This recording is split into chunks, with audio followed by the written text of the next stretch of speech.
मिट्टी का गीलापन जिस प्रकार पेड़ की जड़ों को पकड़ करके रखता है, ठीक उसी प्रकार मनुष्य के शब्दों में मीठापन उसके रिश्तों को पकड़ करके रखता है।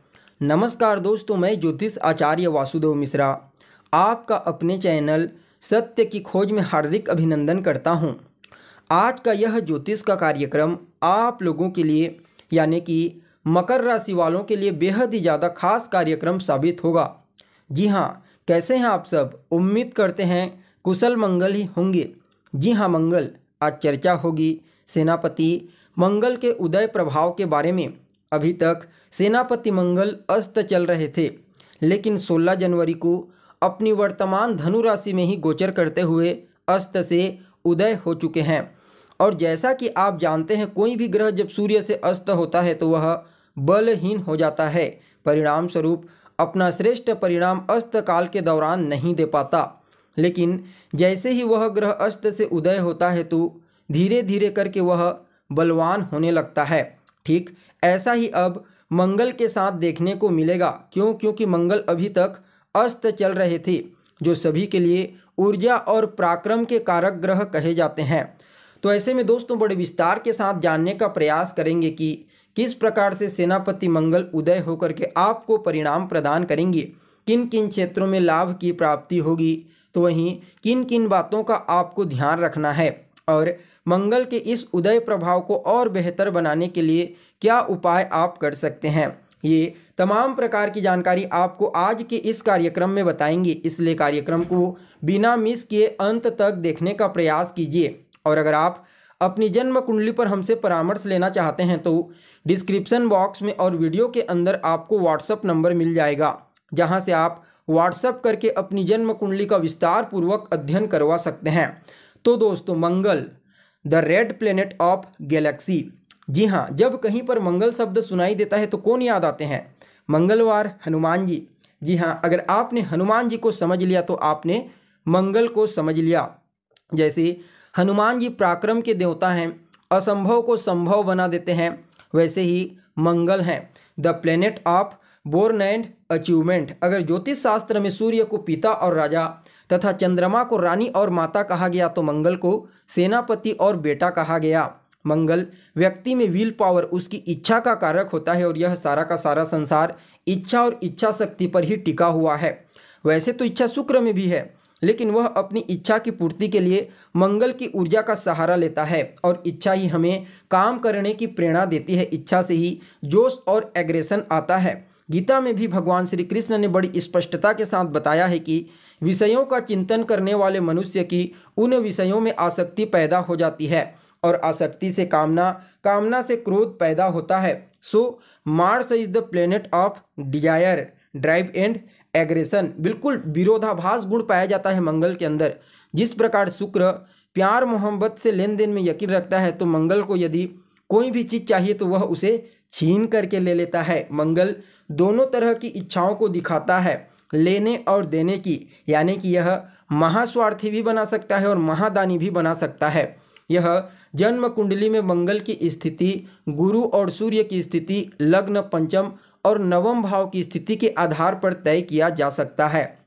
तो दोस्तों देखिए, आप लोगों के लिए यानी कि मकर राशि वालों के लिए मंगल का जो यह उदय हुआ है, यह आपकी कुंडली के 12वें स्थान में हुआ है। जी हाँ, 12वें स्थान में अभी तक मंगल महाराज अस्त चल रहे थे, लेकिन मंगल देव 16 तारीख को अस्त से उदय हो चुके हैं, और अभी तक उनके पास बल नहीं था परिणाम देने के लिए, लेकिन अब धीरे धीरे करके बलवान होने लगेंगे और अपना सर्वश्रेष्ठ परिणाम प्रदान करने लगेंगे। तो देखिए, मंगल आपकी कुंडली के 12वें भाव में गोचर करते हुए 12वें भाव का तो परिणाम देंगे ही देंगे, साथ ही साथ यहाँ पर तीसरे भाव का, छठे भाव का, सप्तम भाव का, चतुर्थ भाव का और लाभ भाव का परिणाम भी आपको देते हुए नजर आएंगे। कुल मिलाकर के 5 स्थानों का परिणाम मंगल के इस उदय काल के दौरान आपको देखने को मिलेगा। तो सबसे पहले 12वें भाव को समझने का प्रयास कीजिए। तो देखिए, वैसे तो 12वें स्थान में किसी भी ग्रह को उतना अनुकूल नहीं माना जाता, लेकिन मंगल यहाँ पर आपके लाभ और आपके चतुर्थ भाव के स्वामी होकर के 12वें स्थान में गए हुए हैं।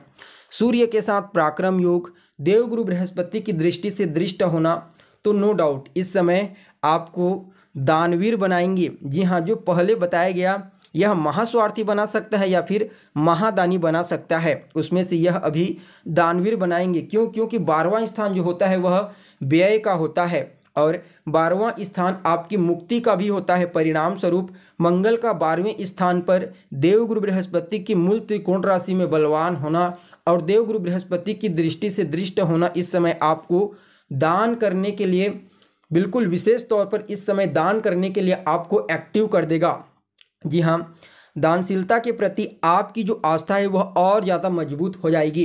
कहीं ना कहीं इस समय आप अपना पैसा दान, पुण्य, धार्मिक अनुष्ठान, यज्ञ, इन चीज़ों में लगाने वाले हैं और इससे आपको पुण्य की प्राप्ति होगी। देखा जाए तो आपके खर्चे जो अभी तक बेमतलब के हो रहे थे उस पर लगाम लगेगी। हालांकि उतना ज़्यादा नहीं हो रहा था, क्योंकि पहले से ही देवगुरु बृहस्पति की दृष्टि आपकी कुंडली के 12वें भाव पर है। परिणाम स्वरूप गुरु अभी तक फिजूल के खर्चों से आपको बचाते आ रहे हैं, लेकिन मंगल के ऊपर दृष्टि का पड़ना यह और ज़्यादा आपके फिजूल खर्चों में कटौती करने का कारण बनेगा। तो वहीं अगर आप किसी भी प्रकार से निवेश करना चाहते हैं, लॉटरी, सट्टा, शेयर, इन क्षेत्रों में, तो निश्चित तौर पर आप इस समय कर सकते हैं। वहाँ से आपको लाभ की प्राप्ति होगी। लेकिन इसके लिए मैं बार बार कहा करता हूँ कि गोचर के प्रभाव को आप बिना जन्म कुंडली में ग्रहों की स्थिति, वर्तमान दशा और अंतर्दशा के बिना कभी नहीं समझ सकते। इसे हमेशा याद रखना। पहले अपनी जन्म कुंडली में ग्रहों का निरीक्षण कर लीजिए, उसके पश्चात अगर आप गोचर को समझेंगे तो निश्चित तौर पर आपसे कोई गलती नहीं होगी और गोचर में जो प्रभाव आपको बताया जाता है उसे आप बड़ी आसानी के साथ अपने ऊपर घटा करके देख सकते हैं। तो देखिए, मंगल 12वें भाव में गोचर करते हुए अपनी चतुर्थ दृष्टि से कुंडली के तीसरे भाव को देखेंगे और तीसरे भाव में कारक होते हैं। परिणाम स्वरूप इस समय मंगल आपको पराक्रमी बनाएंगे, मेहनती बनाएंगे। आप अपने पुरुषार्थ के दम पर इस समय अपने लक्ष्य की प्राप्ति अवश्य ही करने वाले हैं। जो जातक सेना, पुलिस, मिलिट्री फोर्स इत्यादि के फील्ड में कार्य करते हैं उनके लिए तो कहना ही नहीं, मंगल का यह उदय अत्यंत ही श्रेष्ठ साबित होगा। अगर आप इन फील्ड में जाने के लिए प्रयत्नशील हैं तो भी समझ जाइए मंगल की कृपा से इस समय आपको कुछ नए अवसर की प्राप्ति हो सकती है। हालांकि छोटे भाई बहनों के साथ थोड़ा सा तालमेल में कमी, थोड़ा तनाव देखने को मिलेगी, लेकिन फिर भी यह मंगल आपके कम्युनिकेशन स्किल्स को मजबूत बनाएगा, आपको पराक्रमी बनाएगा, मेहनती बनाएगा। परिणाम स्वरूप इस समय आपके जीवन में लगभग सभी प्रकार की चीज़ें आपके अनुरूप होने लगेंगी। क्यों? क्योंकि जब आपके अंदर आत्मविश्वास, कॉन्फिडेंस प्रचुर मात्रा में रहेगा, आपका कम्युनिकेशन स्किल्स मजबूत रहेगा, गुरु का ज्ञान, मंगल का पावर और सूर्य का अनुशासन, अगर ये तीनों चीज़ आपके अंदर रहेगा तो फिर आप स्वयं विचार करके देखिए किस फील्ड में आपको नुकसान हो सकता है। आप जो भी कार्य करेंगे वहाँ पर आपको विशेष सफलता की प्राप्ति होगी, क्योंकि इस समय आपके कार्य में कोई बाधा उत्पन्न नहीं होगी, क्योंकि मंगल की जो पूर्ण सप्तम दृष्टि होगी वह कुंडली के 6ठे भाव पर पड़ेगी, जो आपके रोग, ऋण, शत्रु, इन तीनों चीज़ों का सफाया कर देगा। जी हाँ, न तो इस समय आपको कोई रोग परेशान करेगा, न ही कोई ऋण परेशान करेगा और न ही कोई शत्रु। यानी कि कहा जा सकता है कि आप सभी के लिए, आप सभी मकर राशि वालों के लिए मंगल का यह उदय होना आपको शत्रुहंता बनाएगा, पराक्रमी बनाएगा, पुरुषार्थी बनाएगा, कम्युनिकेशन स्किल्स को मजबूत करेगा और दानवीर बनाएगा। देखा जाए तो मंगल लाभ भाव के अधिपति बनकर के 12वें भाव में गुरु की दृष्टि से दृष्ट होकर के गोचर करेंगे बलवान अवस्था में। तो ऐसे में विदेशी कंपनियों के साथ जुड़ करके या फिर विदेश में जा करके अगर आप धन इकट्ठा करते हैं, धन कमाते हैं, तो समझ जाइए इस समय आपको बड़ी मात्रा में धन की प्राप्ति होगी। वहीं मंगल का प्रभाव आपके 11th हाउस के ऊपर भी रहेगा, क्योंकि वहाँ के स्वामी बनते हैं। तो ऐसे में यह समय आपकी इच्छा पूर्ति कराने के लिए भी श्रेष्ठ है। बड़े भाई बहनों को उनके करियर में विशेष तौर पर सफलता की प्राप्ति होगी। वहीं मंगल की अष्टम दृष्टि कुंडली के सप्तम भाव पर पड़ेगी और अष्टम दृष्टि नीच राशि पर पड़ेगी। परिणाम स्वरूप इस समय आपके दाम्पत्य जीवन में वैचारिक मतभेद, आपसी तालमेल में कमी, तनाव की स्थिति देखने को मिल सकती है। इसलिए जितना ज़्यादा हो सके इस समय बात करते समय अपनी वाणी और अपने क्रोध पर विशेष रूप से आपको नियंत्रण रखने की सलाह दी जाती है। बाकी व्यापारियों के लिए अच्छा है, उन्हें लाभ के कुछ नए अवसर प्राप्त होंगे। कुल मिलाकर के देखा जाए तो आप सभी मकर राशि वालों के लिए मंगल का यह उदय अवस्था कुछ मामलों में अत्यंत ही श्रेष्ठ साबित होगा।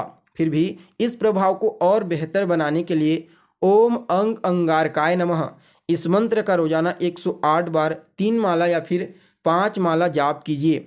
मंगलवार के दिन हनुमान जी के मंदिर में जाइए, उनका दर्शन कीजिए, उनके मंत्रों का जाप करें या फिर उनके चालीसा का पाठ कीजिए। आपके लिए यह जो गोचर होगा मंगल का हर मामले में श्रेष्ठ साबित होगा। तो दोस्तों, कैसी लगी आपको जानकारी कमेंट करके बताइए। फिर मिलते हैं एक नए और ताज़ा एपिसोड में, तब तक के लिए नमस्कार।